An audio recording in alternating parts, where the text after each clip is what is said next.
gblɔ na no dzimelum ebe ye ŋkɔe nye adominakpa akɔtamenɔmefiwo nɔ dzimelum o yeƒe ŋkɔe ya katam ne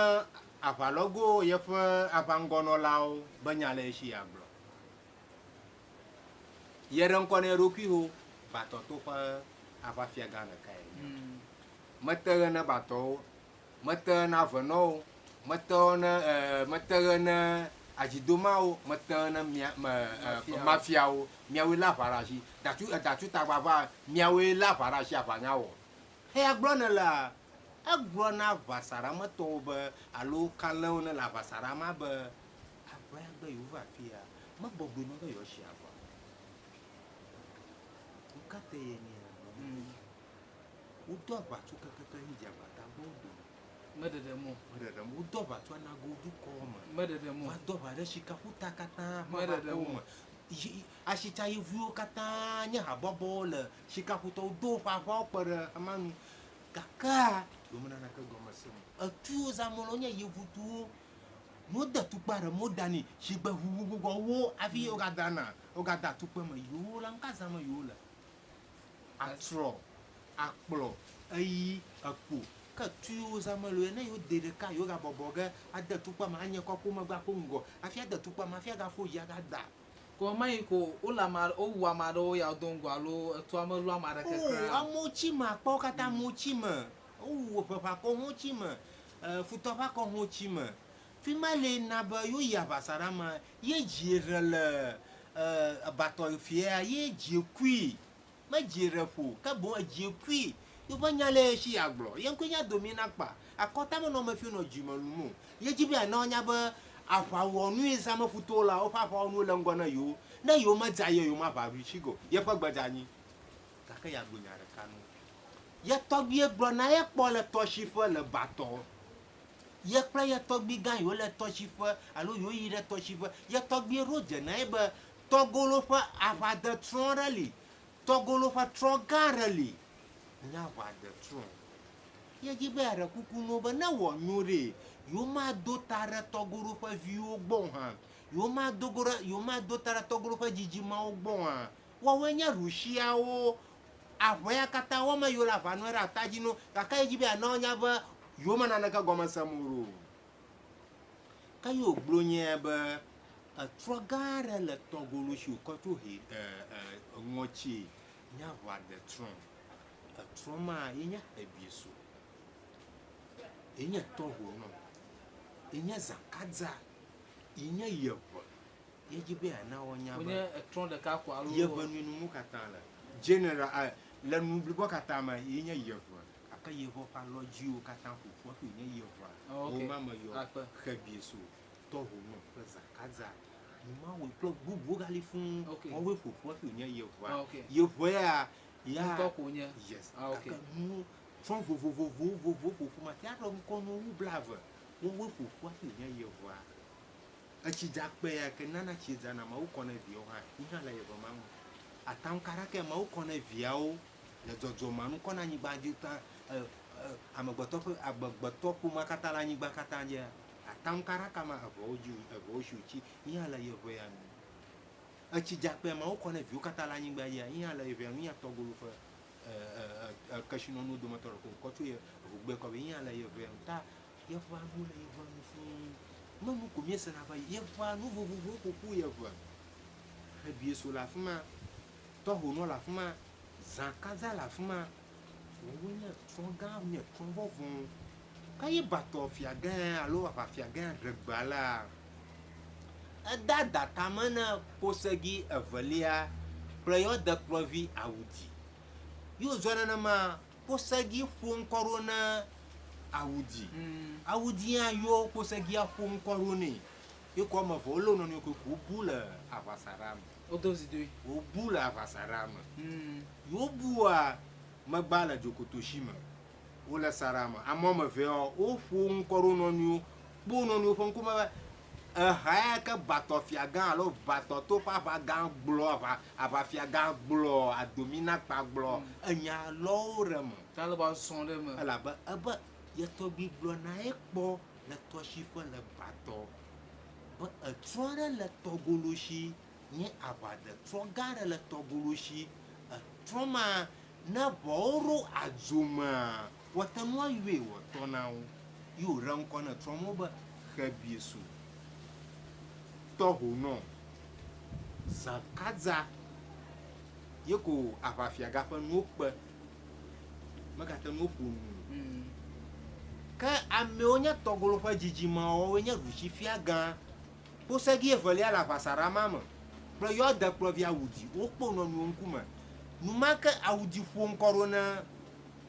Posagi evalia. Ebe obu la fima. Yo yo hanonko yo avadanko hanyoma ragbazam.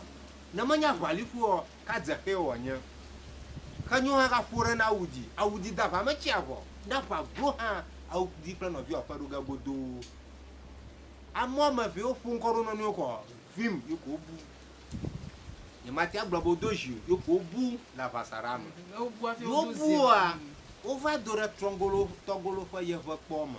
Langloga. Afime togolo fa ye va pono. Poema. O va dora ye va poma. Fie togolo ko ye va ro agwero gban. Yo va dora afima. Audi la gankogui. Yo de gankogui afofoko ko jaragbe dodo revonji. Avaya kata jimre hutagbaji. Alo Datsutagba ukova kata dashi revonji. Raba popo adre. Gasa akpa ya nui. Audi la gankogui. Ushifia gan posegi evalia. Chinya khanyon yo va dankwema elle novia no afuma goji novia la gankogui ya khanyon la tedenta afufum novia la gankogui zara gbadodo re araba popo re vonji avoya kata na jojo na Datsutagba va akofa kata dashi raba popo re Ebe minute amandre raba popo okay akpa. bere fugbama Okay, 7 seconds. Oh, akpa togi. Okay. 7 seconds. Togi ni va togi bwana togi mo dogba ma ba togi fa gbalongo na gba mo kata togi mo dogba ma o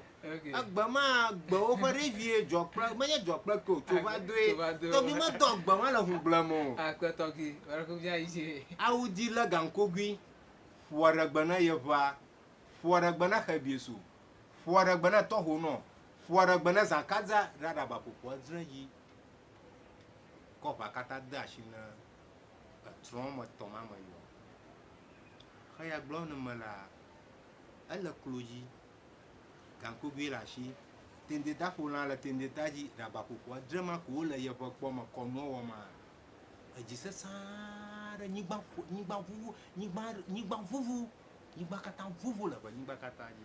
Onye alle afio la no le kwalo. nyigba kata nyigba vuvu la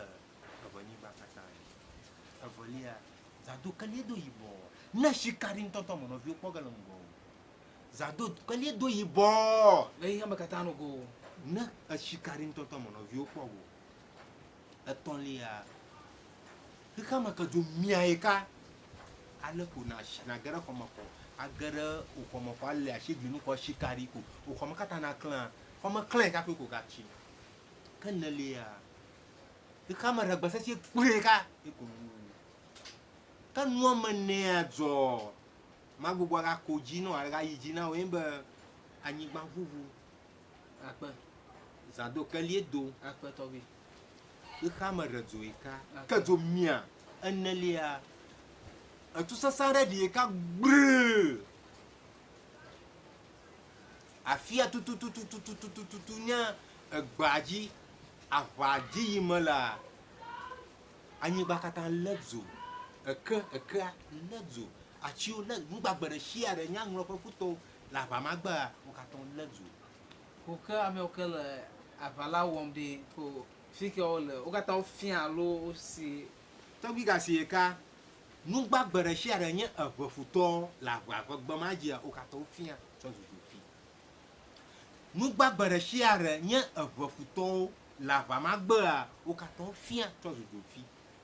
Manyo trust wa ka o trust do fi bere fu gba no o trust do fi ashes okay kanke va zɔ akɔapinto do aʋakɔ akpetɔn bona be nɔvi wokpe ge le gbadzi abe gbedashi aɖewo be wo trɔm le gbadzi ta wo gbugbɔ gaƒoƒu aʋakɔ akpetɔn wole mɔdzi gbɔna be wo nɔviwo kpe ge le aʋagbedzi le Datsutagba. Gbe ya ke ne ɖe gbe ya ko va ƒo ɖo le mɔdzia woŋlɔ ɖo kpo trɔzɔ ka nɔ yibɔ wo katã wofia trɔzɔ fi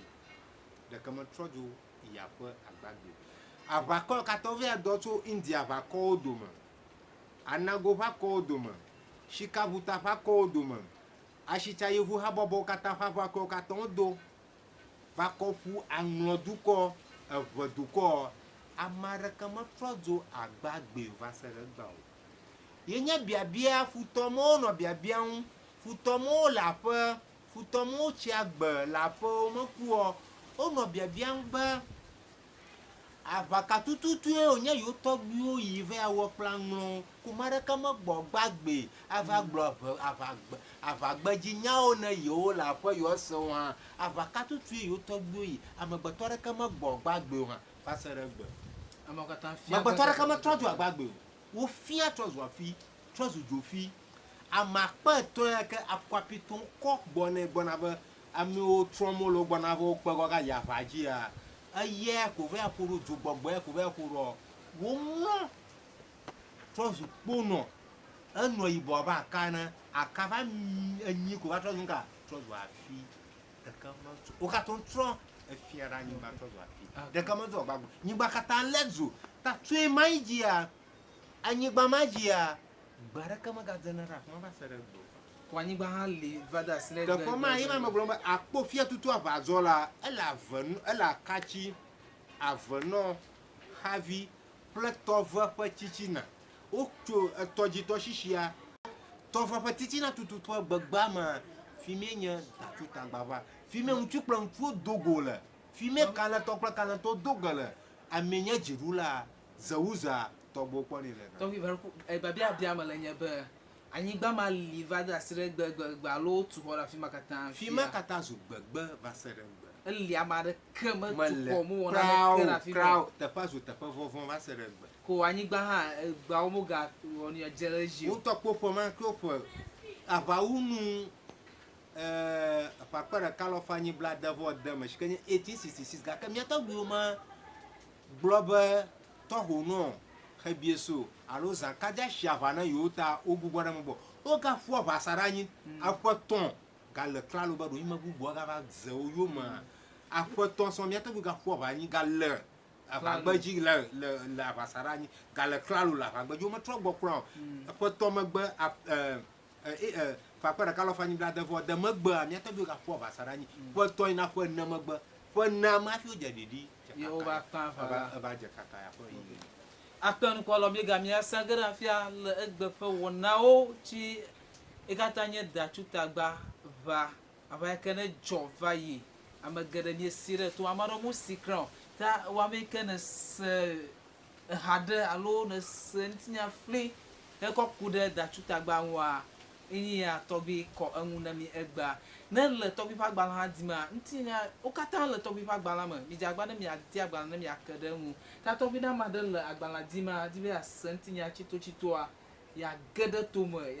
ya ku me aleke wògafi ake ɖe agbalẽ ŋu tɔgbi akpe nenye be nedzi be ake ɖe gbalẽ ŋu ase nyewo katã xɔe tu míele ne ʋedua katã be ʋedua ne nyɔ yase xotutɔ ƒe amike nua ne ke ɖe gbalẽ ŋu gbalẽ ƒe ta nye tɔgbi ŋa tɔgolo ƒe agbeme ŋutinyawo akpɔ gbalẽ aƒle nenye be kaƒomɔ ya ke ka asi o 0242137967 alo 0264169231 ke nenye be ne le aƒe ne yi ɖe akpaɖe store la ŋlɔ gã agbalẽ le aƒe nakpɔ kple bɔbɔe enyewo dzi ne le be yasa haya ɖeko medzro ɖeka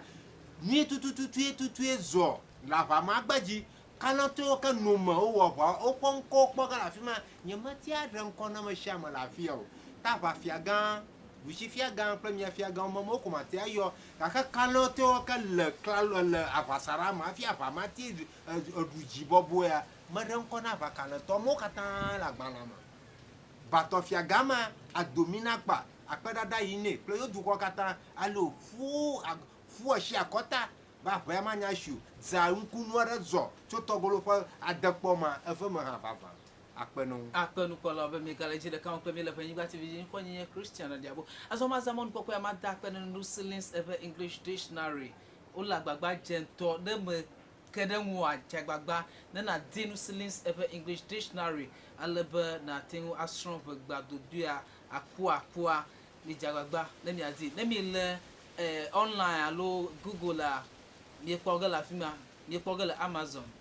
Nusilins Ever English Dictionary ne mi ake ɖe ŋu ŋkɔ nye Christian Diabo alo Civist nye ŋkɔ nye magazamɔnu kpɔkpɔ ma da akpe ne kin la ye enya me ke le emɔ ƒe megbe afi le mɔ ƒe aɖaŋu ɖe kaviti va mi aƒe mɔ dzi akpe na mi akpe ɖe mi katã eʋeawo minyɔ he tɔgbolo ƒe adekanyigba